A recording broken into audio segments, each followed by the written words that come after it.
গাঁও মীন পালন সন্থাই যিটো শিৱসাগৰ তিনিচুকীয়াত মাছ পঠিওৱা বন্ধ কৰাৰ সিদ্ধান্ত ঘোষণা কৰিছে, তেওঁলোকক মই সেই সিদ্ধান্ত নল'বৰ কাৰণে আহ্বান জনাইছোঁ। আৰু উজনিৰ পৰাও জাতীয় সংগঠনে যিটো তাৰ প্ৰত্যুত্তৰ দিছে যে এই কথাবিলাকে আমাৰ ৰাজ্যখনত অশান্তি আৰু বেয়া পৰিস্থিতিৰ উদ্ভৱ কৰিব।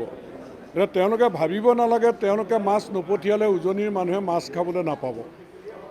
আৰু যদি প্ৰয়োজন হয় আমি ভৰলী পৰিয়া কন্যাকা বহুমুখী পাম, আৰু মোৰ সমষ্টিৰ পৰা দৰকাৰ হ'লে বিহুত আমি শিৱসাগৰৰ মানুহক আমি মাছ খুৱাম, তিনিচুকীয়া মানুহক আমি মাছ খুৱাম। গতিকে মাছ নগাঁৱৰ পৰা নগ'লে শিৱসাগৰৰ মানুহে মাছ খাবলৈ নাপাব, তিনিচুকীয়াৰ মানুহে মাছ খাবলৈ নাপাব, এনেধৰণৰ হুংকাৰ নিদিবলৈ আহ্বান জনাইছোঁ। গতিকে এই কথাটোৰ পৰা তেওঁলোকে বিৰত থাকক।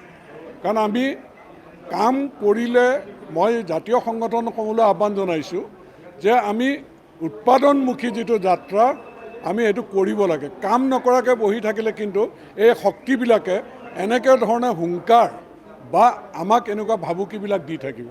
গতিকে আমি কেনেকৈ কৃষিকৰ্মৰ জৰিয়তে, ফাৰ্মিঙৰ জৰিয়তে, মীন পালনৰ জৰিয়তে আমি উৎপাদন কৰি পেলাই পথাৰ আৰু বজাৰ কৰাৰ যাত্ৰাটো শক্তিশালী কৰিবৰ কাৰণে মই বিশেষকৈ জাতীয় সংগঠনক ফিল্ডলৈ যাবলৈ আহ্বান জনাইছোঁ। আৰু এইবিলাক কথাই যাতে অসমখন অশান্তি নকৰে তাৰ কাৰণে মীন পালক সন্থাকো আহ্বান জনাইছোঁ। আৰু প্ৰয়োজনত আমি মাছ শিৱসাগৰলৈ পঠিয়াবলৈ ব্যৱস্থা কৰাৰ তেওঁলোকক মই জনাই দিছোঁ।